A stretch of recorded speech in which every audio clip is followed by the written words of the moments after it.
శ్రీ హరివాయ గురుభ్యో నమః. ఓం వందే విష్ణుం నమామి శ్రియమథ చ భువం బ్రహ్మవాయూ చ వందే గాయత్రీం భారతీం తామపి గరుడమనంతం భజే రుద్రదేవం.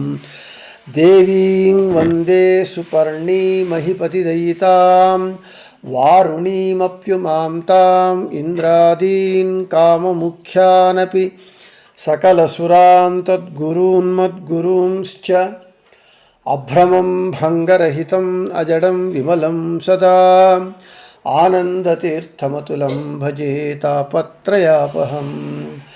జలజ్యేష్ఠనిభాకారం జగదీశపదాశ్రయం జగతీతల విఖ్యాతం జగన్నాథగురుం భజే. పృథ్వీమండలమధ్యస్థాః పూర్ణబోధమతానుగాః వైష్ణవాః విష్ణుహృదయాః తాన్ నమస్యే గురూన్ మమ. ఆపాదమౌళిపర్యంతం గురూణామాకృతిం స్మరేత్ తేన విఘ్నాః ప్రణశ్యంతి సిద్ధ్యంతి చ మనోరథాః. శ్రీ విద్యాసాగరమాధవతీర్థగురుభ్యో నమః. హరి ఓం. ಹರಿಕಥಾಮೃತಸಾರ ಗುರುಗಳ ಕರುಣದಿಂದ ಆಪನಿತು ಪೇಳುವೆ ಪರಮ ಭಗವದ್ಭಕ್ತರಿದನಾದರದಿ ಕೇಳುವುದು. ಶ್ರೀರಮಣಿಕರ ಕಮಲ ಪೂಜಿತ ಚಾರು ಚರಣ ಸರೋಜ ಬ್ರಹ್ಮ ಸಮೀರವಾಣಿ ಫಣೀಂದ್ರವೀಂದ್ರ ಭವೇಂದ್ರ ಮುಖ ವಿನುತ ನೀರಜ ಭವಾಂಡೋದಯ ಸ್ಥಿತಿ ಕಾರಣನೆ ಕೈವಲ್ಯದಾಯಕ ನಾರಸಿಂಹನೆ ನಮಿಪೆ ಕರುಣಿಪುದೆಮಗೆ ಮಂಗಳವಾ. ಶ್ರೀ ತರುಣಿ ವಲ್ಲಭನ ಪರಮ ವಿಭೂತಿ ರೂಪ ಕಂಡ ಕಂಡಲ್ಲೀತರದಿ ಚಿಂತಿಸುತ ಮನದಲ್ಲಿ ನೋಡು ಸಂಭ್ರಮದಿ. ನೀತ ಸಾಧಾರಣ ವಿಶೇಷ ಸಜಾತಿ ನೈಜ ಅಹಿತವು ಸಹಜ ವಿಜಾತಿ ಖಂಡಾಖಂಡ ಬಗೆಗಳ ನರಿತು ಬುಧರಿಂದ. ಪ್ರತಿಮೆ ಸಾಲಿಗ್ರಾಮ ಗೋ ಅಭ್ಯಾಗತನಥಿತಿ ಶ್ರೀ ತುಳಸಿ ಪಿಪ್ಪಲ ಯತಿ ವನಸ್ಥ ಗೃಹಸ್ಥ ವಟು ಯಜಮಾನ ಸ್ವಪರಜನ ಪೃಥಿವಿ ಜಲ ಶಿಖಿ ಪವನ ತಾರಾಪಥ ನವಗ್ರಹ ಯೋಗ ಕರಣ ಭ ತಿಥಿ ಸಿತಾಸಿತಾಸಿತ ಪಕ್ಷ ಸಂಕ್ರಮಣ ವನಧಿಷ್ಠಾನ. మన హరికథామృతసారము పాఠంలో విభూతి సంధి యందు మూడవ ఈ పద్యాన్ని చెప్పుకుంటూ విశేష వివరణ చెప్పుకుంటూ ఉన్నాము. 28 అధిష్టానాలలో ఉండేటటువంటి భగవద్విభూతి రూపాలను వివరిస్తూ ఉన్నారు జగన్నాథదాసులు ఈ పద్యంలో. ఇంతవరకు మనము 11 అధిష్టానములలో ఉండేటటువంటి భగవద్విభూతి రూపముల గురించి చెప్పుకున్నాం. ఈరోజు ఇంకొన్ని అధిష్టానములలో ఉండేటటువంటి భగవద్విభూతి రూప వివరాలను తెలుసుకుందాం. యజమాన అంటే యజమాని. యజమాని అని ఎవరిని పిలుస్తారు అంటే ఇంటి పెద్దను. అంటే ఇంటి బాధ్యతనంతా నెత్తి మీద వేసుకొని ఆ ఇంటి యొక్క యోగక్షేమాలను బాగోగులను చూసుకునేటటువంటి వాడు యజమాని. అటువంటి యజమాని యందు భగవంతుని సాధారణ విభూతిని దర్శించాలి, ధ్యానించాలి. అందుకే పూర్వకాలంలో అంటే మన తరం అంటే దాదాపు ఒక 30 సంవత్సరాల క్రిందట 20 సంవత్సరాల క్రిందట వరకు ఇంటి యజమాని అంటే అతనికి అతన్ని ప్రత్యేకంగా చూసుకునేవాళ్ళు. ఇంటి పెద్దను అతనికి అందరికంటే ఎక్కువగా మంచి ఆహారాన్ని, పుష్టికరమైనటువంటి ఆహారాన్ని అతనిని ప్రత్యేకంగా గౌరవంగా చూసుకునేటటువంటి పద్ధతి ఉండినది. అయితే ఇప్పుడు అందరూ ఒకటే, అందరూ సమానమే అనేటటువంటి పరిస్థితి ఉన్నది. అయితే ఆ ఇంటి యజమాని యందు భగవంతుని సాధారణ విభూతి ఉన్నది ఎందుకంటే అతడు ఇంటి బాధ్యతలన్నీ స్వీకరించి దానిని సక్రమంగా నెరవేరుస్తాడు. కాబట్టి ఆ యజమాని యందు భగవంతుని విశేష విభూతి లేకపోతే ఆ ఇంటి యజమాని ఆ ఇంటిని సక్రమంగా సజావుగా నడపలేడు. కాబట్టి ఇంటి యజమాని యందు భగవంతుని సాధారణ విభూతిని మనము దర్శించాలి, ధ్యానించాలి. ఇక స్వజన,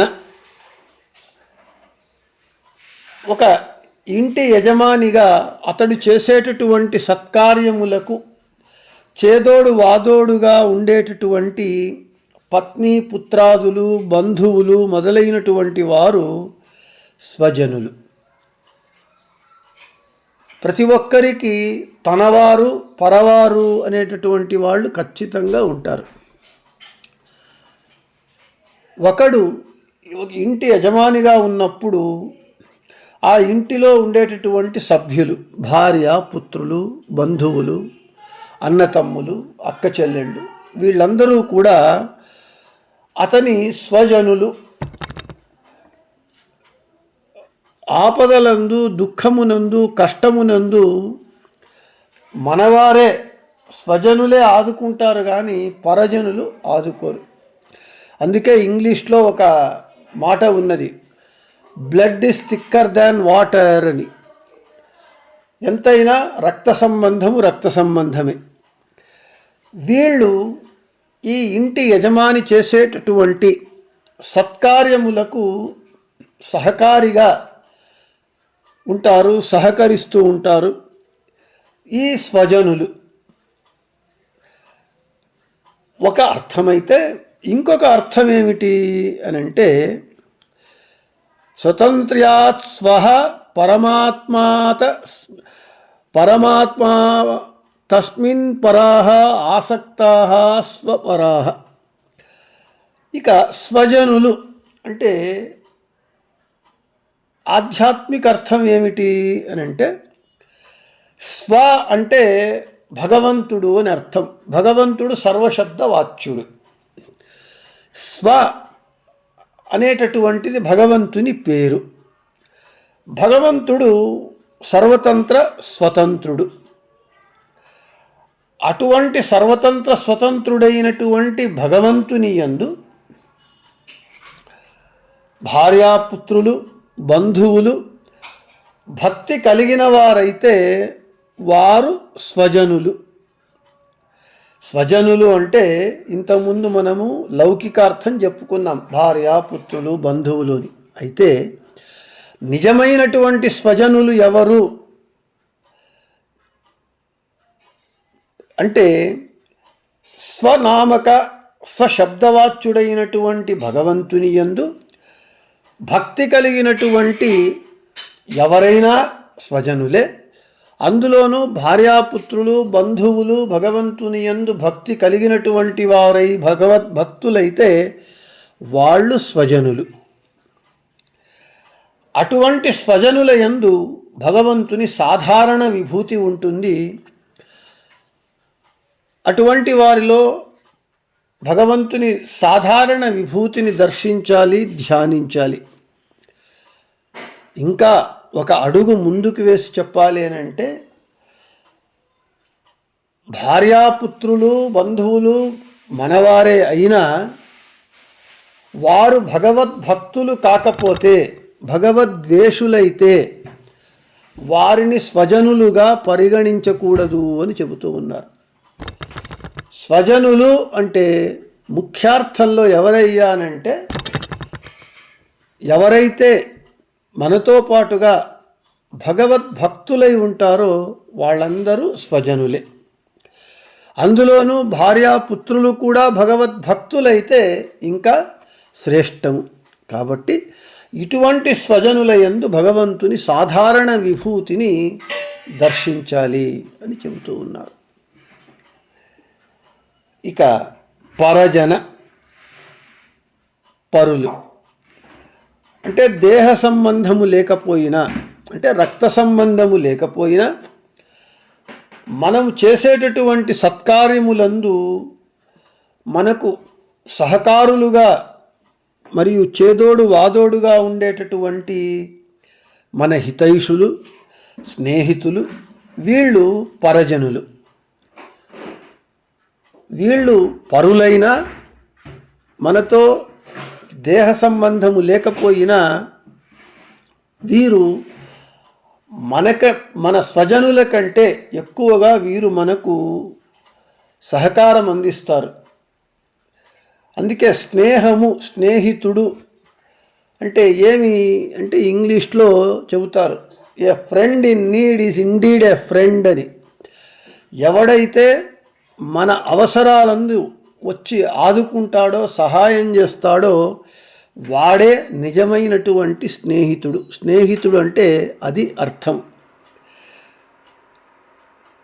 సంపద ఉన్నప్పుడు బెల్లం జుట్టు ఈగల వలె ఉండి, సంపద వెళ్ళిపోతే బెల్లం అయిపోయిన తర్వాత ఈగలు, దోమలు, చీమలు వెళ్ళిపోయినట్టుగా వెళ్ళిపోయేటటువంటి వాడు స్నేహితుడు కాదు. మన అవసరాలందు, మన కష్ట దుఃఖములందు ఎవడైతే మనకు వెన్నుదన్నుగా నిలుస్తాడో వాడు స్నేహితుడు, హితైషి. వీరు కూడా పూజ్యనీయులే. ఇటువంటి పరజనులందు భగవంతుని సాధారణ విభూతిని దర్శించాలి.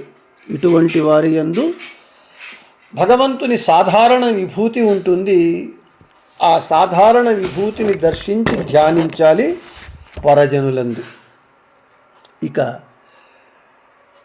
మానవాళి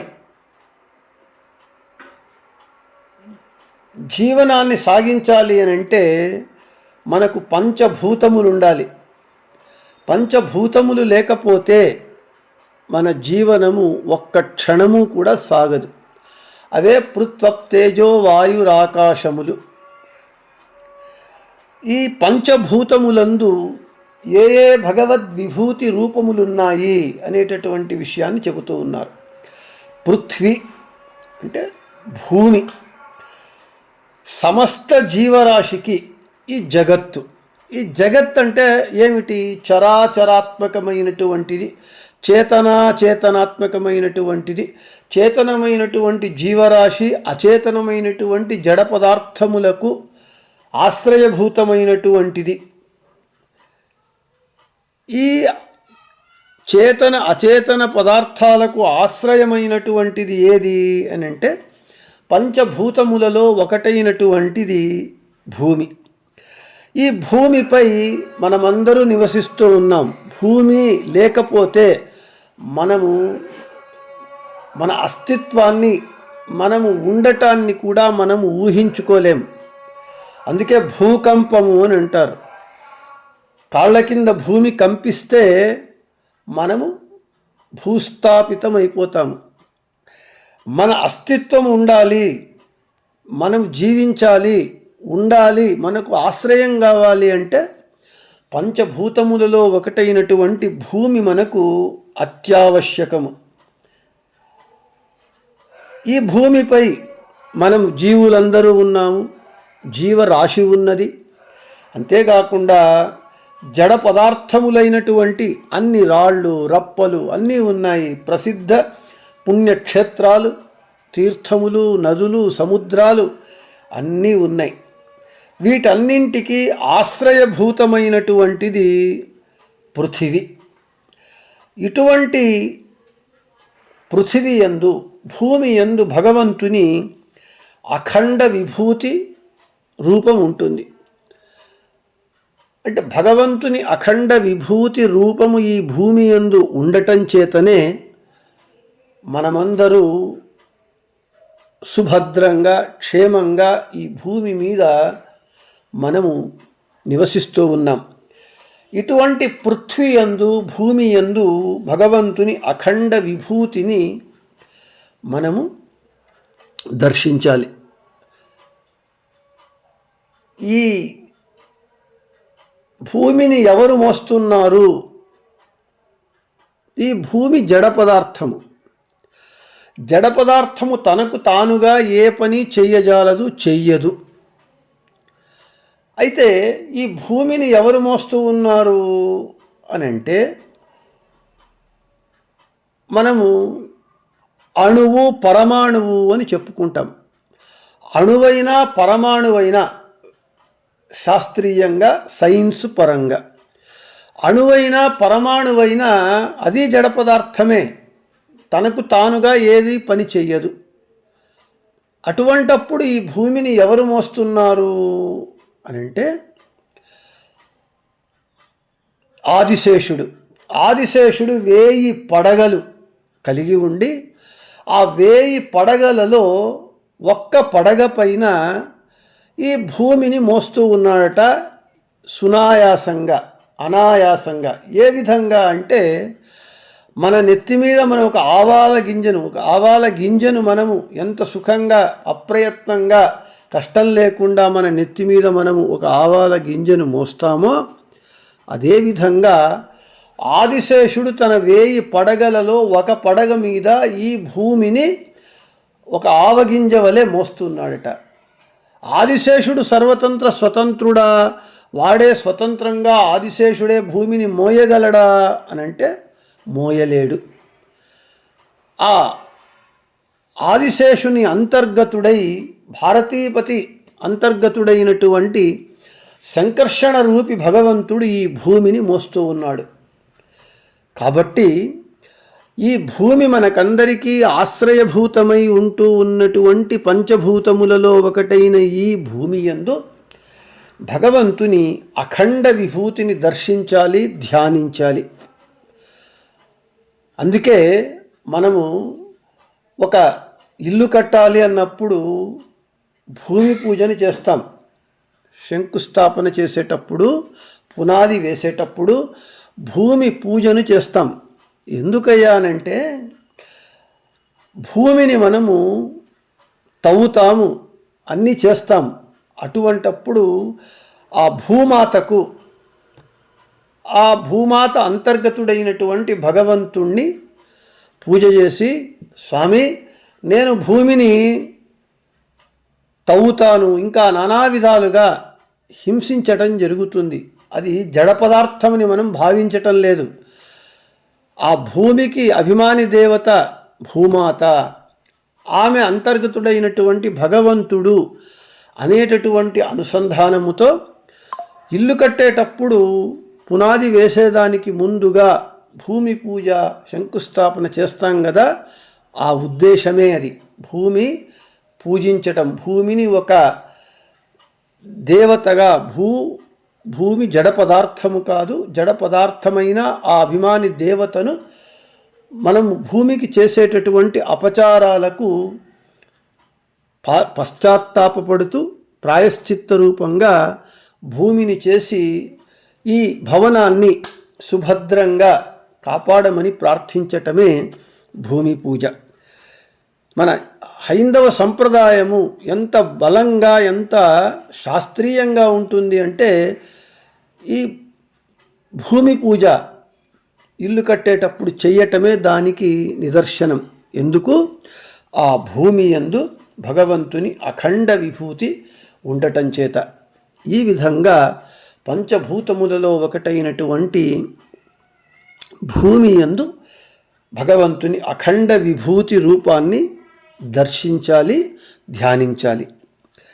ఇక నీరు, వాయువు, అగ్ని, ఆకాశము, వీటి యందు ఏ ఏ భగవద్రూపములను, విభూతి రూపాలను మనము దర్శించాలి, ధ్యానించాలి అనేటటువంటి విషయాన్ని రేపు చెప్పుకుందామని చెబుతూ, శ్రీకృష్ణార్పణమస్తు, మధ్యేశార్పణమస్తు, అందరికీ శుభమస్తు.